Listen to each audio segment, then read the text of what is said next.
Welcome to the Bend Don't Break podcast. We are powered by The Source, Bend's locally owned media company and weekly newspaper.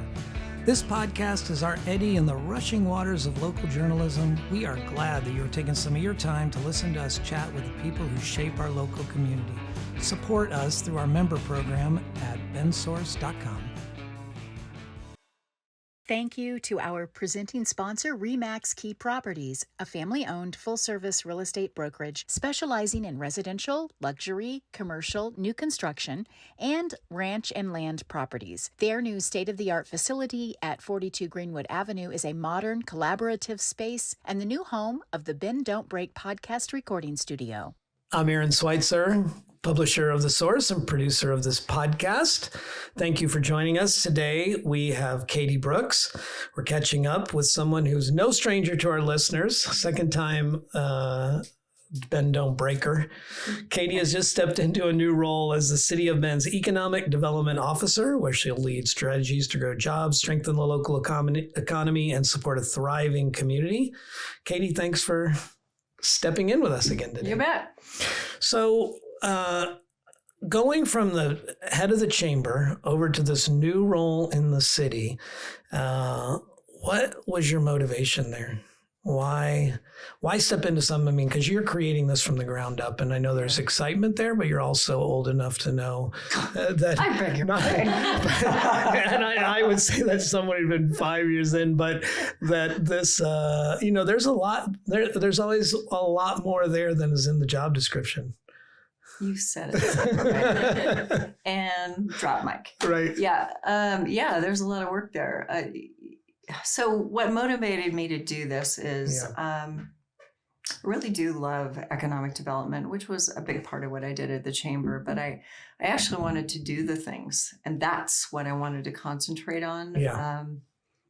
And the allure of starting something from scratch is pretty much what I did at the chamber. I was there for 9 years. Right. Yeah. And it's like, here's this shiny new awesome thing. And Sarah Odendahl is their new CEO. Yeah, I just saw they announced it. Yeah. And she is so awesome. Yeah. They're in great hands. And it was just time for me to move on to a new adventure. Yeah. I think the last time you and I talked, we talked about how many things that I've done in my past. And I, right. After 9 years, I was ready for a new start. And at the city, there's a lot going on there. I've never worked for a city before. Yeah. I worked in ports before. Yeah. So I'm not a stranger to the public sector, but cities are just 10,000 times level up because of all the things that folks are responsible for there and things that people think the city is responsible That's right. for. No, I think that's always the most interesting thing where it's like, make this happen. Yeah. And why did you do that? Right. And how come it's not done? And all of that stuff. So it's taken a little bit of time just to kind of get my bearings, but I'm really excited about it. Yeah. Well, I don't want to overly characterize this, but the city has not, because it did not have this position, it wasn't always viewed as a place that was pro-business. I mean, not that it was hostile, but, I think they identified the need, and maybe you helped do that from the chamber side, that when you're talking to them from that perspective, you really were dealing with the city council itself or city management itself without having anybody directly responsible for business. So why now? Why create this position now at the city? What's the motivation? I think the motivation was we have been really fortunate for a really long time that we are in a place where a lot of people want to be. Yeah. When you look at the types of businesses here, they're all small businesses for the most part. And we've been such a bootstrap economy for so long. We've switched over from logging, and if you wanted a job here, you actually had to invent it yourself for years. Right, I'm familiar with that. And you are too. So a lot of folks are. And there's a certain type of culture that the city has had for a long time of, we're Bend and we're growing organically and, hey, we all know each other and we work well together. But in the last few years, when the population went above 100,000 and when the competition, especially in Oregon, trying to attract and grow businesses in Oregon is not an easy thing to do. Right. I think the city turned a corner, I guess it is, and said, we actually have to have a plan and get a strategy behind how we're recruiting, who we want to be here, what industry sectors do we want to concentrate on. But I think really more importantly is how do we keep them once they're here? What do you, in your role, maybe give listeners, like, what is the vision for your position? Like, what do you see yourself, where do you see yourself taking this? Yeah, well, from a couple of different angles. I think the most important thing is when we talk about this in the city, and I think council had this in mind when they put their economic development goals together, is that the economic development components of what the city does is ubiquitous. It is everywhere. It's not, hey, let's put up a new program in a new department and we're done here. Right. It infiltrates into permitting. It infiltrates into planning, how we deal with minority-owned businesses, how we make sure that there's enough housing for the workforce. It's connected to almost every single part. Yeah, I would think city. Transportation issues, Yes. Things like that. Infrastructure, Right. of all sorts. Right. Yeah. So how do you interact with city planners in your position? I mean, what does it look like? They've created this position, but how does it integrate now into the whole? They've got to be seeing, they've got a new lens on it. Yep. What are the meeting, you don't have to give me the blow-by-blow on the meetings. You don't want I'll to. spare all of you. But how does that integration happen? I mean, how do they begin to think in these kind of new ways? Yeah. It starts with developing the program and sitting down with everyone and explaining what that is. Yeah. And we're working around 5 work areas, essentially, that cover many, many different departments. So I'll sit down with planners. I'll sit down with the utilities and infrastructure and transportation folks and housing. Spend a lot of time with housing folks.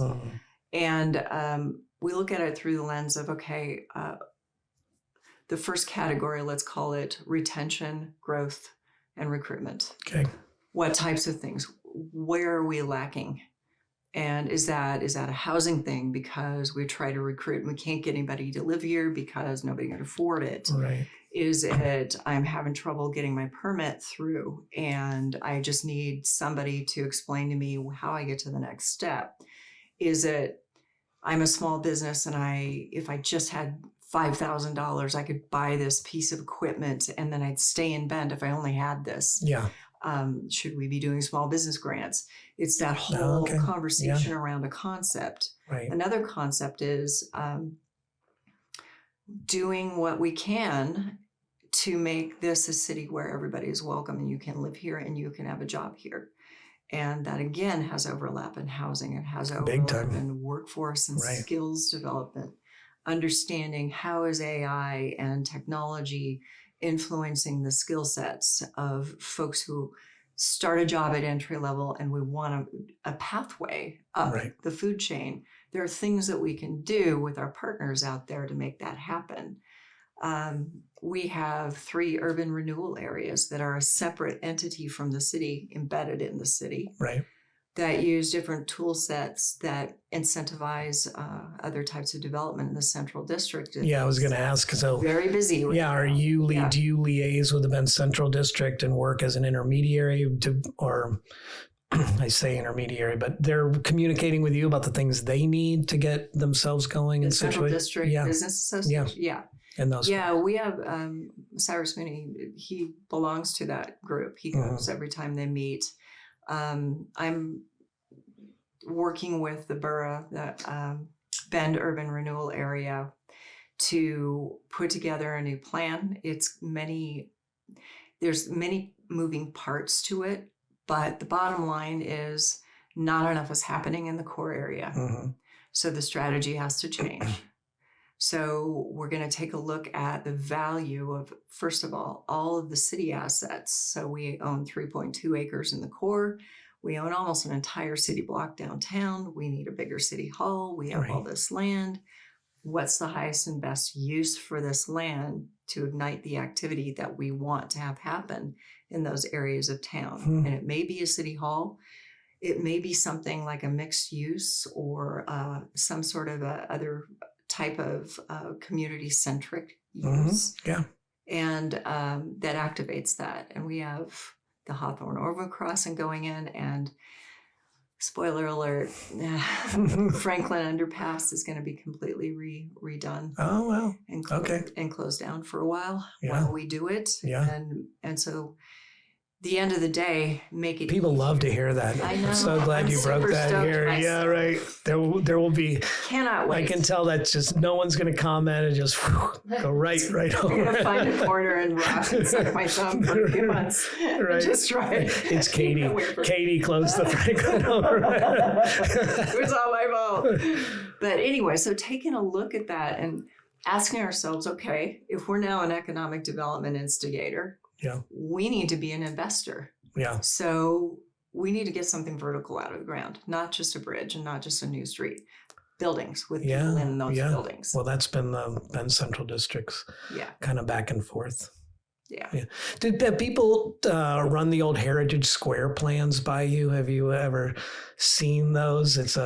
We often, having been here long enough to remember, I loved those plans. They went nowhere, and every time they talk about upping, that 1 acre downtown of city blocks, I'm like, right on the edge of that incredible parking lot. That sits probably the best land in the city, and it's a school district. Anyways, I just wondered, does that dusty thing kick around sometimes? Oh, I hear about it from time to time, and frankly, I think we'll hear about it again. Yeah. Once we do this analysis and take a look at, where does City Hall go, and if it's not downtown, then what do we do with that's pretty valuable land.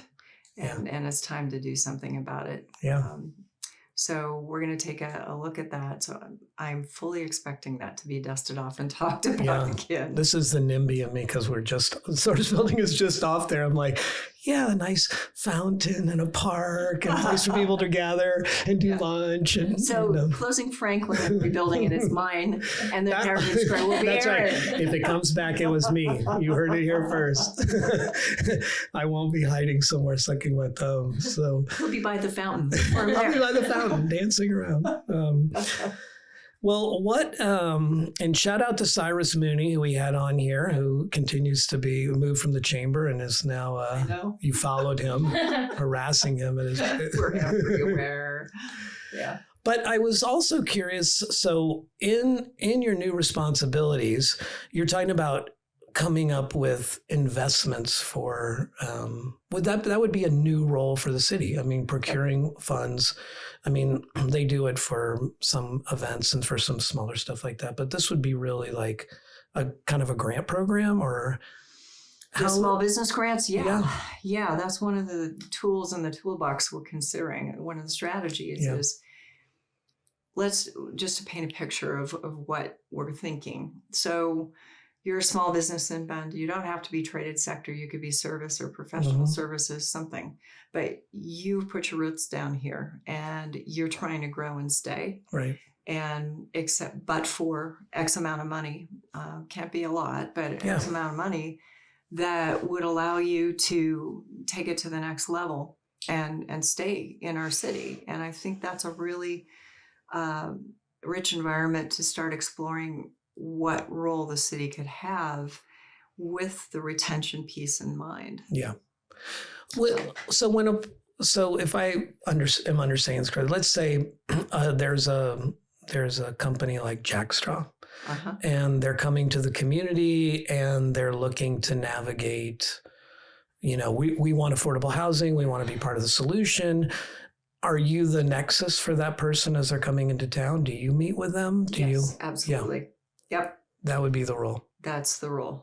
And that's, especially for both, for anybody moving in here new or anybody wanting to expand, we want them to come to the Economic Development Department, to us, Cyrus and to me, right, and whoever else. We're going to start with a core group, or through EDCO and working in conjunction with EDCO and walk them through the process. Here's the bottom line of what we're going for. Folks who come to Bend, it takes effort. It takes effort to move here. Yeah. We want to make it seamless. We want them to feel welcome. We really want your business here. Yeah. We want to hear. We're going to help you through this process. We're going to work with you as a partner, even after you lay down roots here. If you want to stay, you want to grow, you're going to feel like this is your home. Yeah. How do you, I know, I mean, obviously I'm in media, so I see it through the lens, but one of the things I've increasingly fascinated by is people involved in the public sector, the amount of scrutiny, and it has grown so much. And initially, I think my lens was just on political figures, and when we would do endorsement interviews, I would weave into our communicate, my questioning around them of how are you going to handle social media? How thick is your skin? But increasingly I find it is on things. You see this raised volume around things like city works projects, closing down Franklin. I could be being naive because I wasn't in the public sector, and maybe they did get a lot of letter writers or people coming to council meetings, but the volume is just a lot now. And as you're looking to do this, how much do you factor that into your job description and what you're doing? Yeah. And I already hear it already. And frankly, I did it at the chamber. So I have a couple. It had to be so much lower at the chamber than it is now. Yeah, I think so, and different. Yeah. But I think that there's some anxiety out there. Mm-hmm. The general level is higher. It doesn't take as much to cheese people off. Yep. It really doesn't. Right. I agree with that. We all have very, very different views on stuff. I think the expectation of the whole tax situation in this state, we're ranked 48th, I think, out of 50 in the U.S. as tax burdened. Okay. There's a reason why we feel this way. Right. And so I think that the expectation from the taxpayer is higher. And the ownership is certainly higher. Of late, I mean, I just have never seen that kind of like that's mine mentality with regard to whatever's being developed or done by the city. Yeah, and in my part of the city, when we're talking about economic development, there also is a lot of different sentiment around how we grow. Yeah. Right. And dang it, why are we growing so fast? The traffic sucks. All the things that you hear. Right. And I get that. And I have to wear that as being the instigator of it all. Again, it's Katie's fault. But. It's all bad things. And I think you just got to be able to take it. Yeah. And see the bigger picture. Explain it. Yeah. I don't expect everybody to agree with what the city does. I don't think any of us do who work there. We know what our goals are. The council sets them. Folks in there are really dedicated to those goals. I'll tell you that, having going into the city, and they're talked about all the time. It's the benchmarks and the bookmarks or whatever that we measure success is. Are we delivering on these things we're supposed to deliver on as a city and as the guiding council? And so a lot of times you just have to take it. Yeah. You have to take the criticism over murals and bike lanes and all the things. And as humans, it's not super fun. Yeah. There's some other things I'd rather do. But we get the picture of where we're trying to go. And sometimes in cities and in public sector, when you have that longer term goal in mind, it takes some fortitude to push through it. Yeah, I think the more that I've learned about city planning, what's always interesting to me is a lot of these decisions are made 5 years ago. And, and Jack Straub, just because they just had their opening, I've been reliving, at least mentally, all the stages that brought us to that. And I remember talking to one of the city planners about how long ago they identified that land for that kind of development and that it's just coming to fruit now. It was 6 or 7 years ago. And the community begins commenting today, and that's just a very interesting part of the picture where city communications being what they are, it's near impossible to get out there, not giving a blank check to any of the city's stuff, but I mean, to have that kind of like communication process and keeping people up to date is like, yeah, we're slowly but surely moving towards that 10-year vision.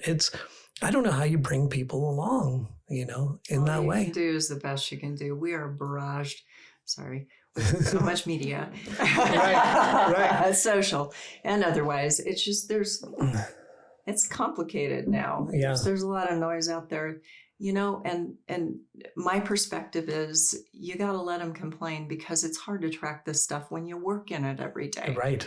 Oh, as journalists, I mean, I'm constantly like, I thought we were reporting on that, and you realize there's so many irons in the fire, so many things going forward. Yeah. Yeah. And so it's just it really is part of the job. And again, you have to go back, and I don't want to use the word defense because it's really not that. It's the telling of the story of how we got here. Mm-hmm. And really that's the best you can do sometimes. Yeah. Sometimes some of these projects are 20 years in the making. Yeah. Because you plan it, you finally get somebody there, then you got to go through permitting, and then you got to find the money and all the things. And some of you really, when you are working in the public sector, you are in it for the long haul. Yeah. Not because it's just super fun to use that. Actually, it actually is. Right. It takes a long time. And there's no way you should expect the public to remember, don't you know that community outreach we conducted 12 and a half years ago? Yeah. It just doesn't work that way. No. Do you, aside from the Bend Central District, where else do you guys see urban renewal? Central District's going to take a lot of energy. It's huge. Yeah. It goes way beyond the core area. And the core area is essentially 3rd Street to the Parkway between Franklin and Greenwoodish.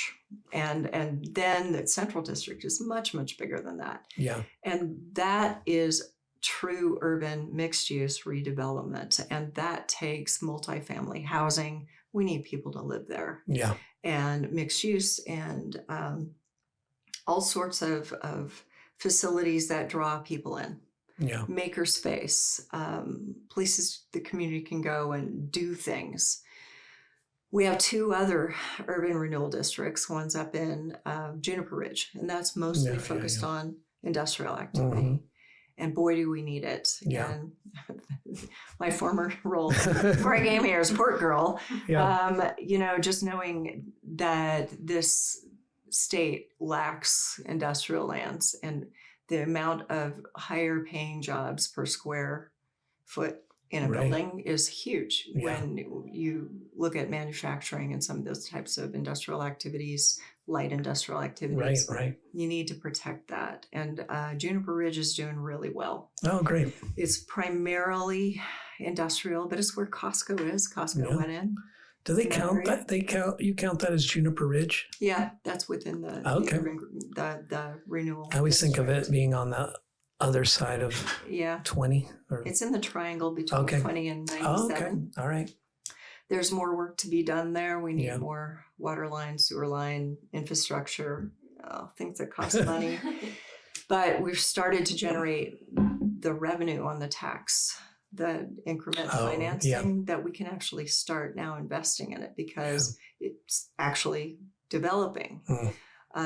The other urban renewal area we have is Murphy Crossing. And we've done a lot of work down there, and just think about, the St. Charles and that Goodwill area. There's a big piece of land next to it.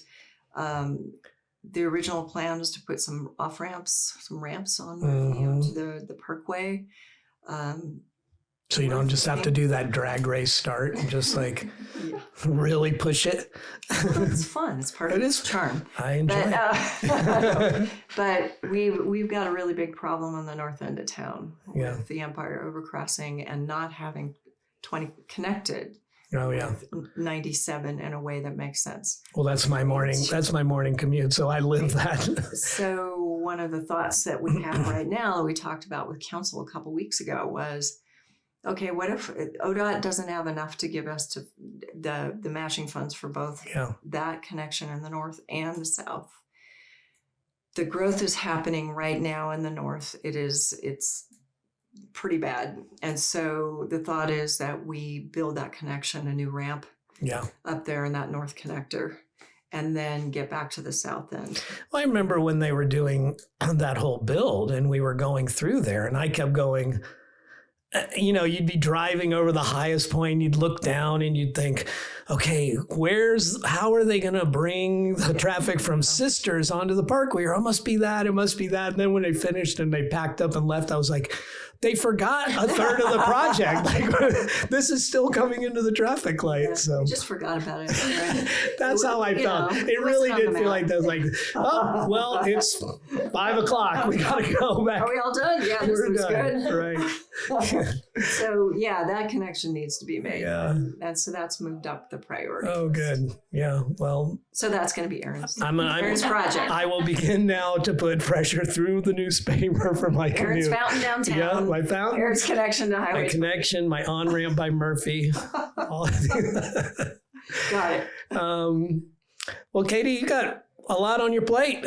Yeah. I would say that's worth leaving the chamber for, to start. Yeah. I was taking your pickaxe to all these projects. I love untangling things. Yeah. And finding the patterns of what's the path forward, what pieces go together, and what changes need to be made. That's my happy place. Yeah. Is fixing things and just making things, not necessarily having to fix everything, but making something that makes sense for the time. Yeah. And so building something that already exists that looks backward, that is not my deal. I love the invention part and putting things together that are responsive to what's happening. Before I conclude this and let you go, you took a field trip visited your daughter at Panama City, which brings us full circle to boats, which is where we knew this podcast was going to go if you listened to the first one, listener. So Panama City and the canal, dream come true, future job. Yeah, I'm embarrassed at how excited I was. It's like, do we have to leave? There's another boat coming in an hour. It was so cool. Yeah. Do you know the whole Panama Canal, there is no electric pumping? It is all hydraulically. Oh, wow. And they can lift a ship that's like 750 feet long. They can lift that thing 27 feet in less than 10 minutes. Wow. I mean, it's just all with water. Yeah. Yeah. Yeah. The French tried it. They tried to just dig down and fill it with water, and that didn't work. And the Americans came in later and they figured out this lock system, how to change the actual height of the ship and not the water, and doing it in a lock. And oh my God. And Morgan Freeman did this great introduction. They had this movie about how this whole thing happened. And you'll know more about mosquitoes than you ever wanted to know. But it was thrilling. And my daughter had a great internship. She was there with And where was she interning? Panama City. She was working for a company called International Idea. They monitor democracy worldwide. Oh, okay. Great. So she got to watch the Guyana elections, and she wrote for them newsletters and whatnot. Wow, updates. That's great. And I thought you were going to say she was running a hydraulic lift on the canal. I would have been so proud. No, but no, it's a stupid democracy. Yeah, what's that next to ships going up and down by 27 feet? So, well, Katy, thank you again for coming in and rapping with us. It's been a pleasure, and good luck. I know there's a lot to lift there. Ooh, good tie-in. That's a good idea. Yeah. Wow. And she'll be using water power. Well, this has been the Bend Don't Break podcast. Thank you, Katy, for coming in. If you like what you heard, please go to bensource.com and become a member and help us support more cool interviews like this, and maybe a field trip for me to go to the Panama Canal. You've been listening to the Bend Don't Break podcast, powered by The Source Weekly. To read, hear, and see more of what we do, go to bensource.com.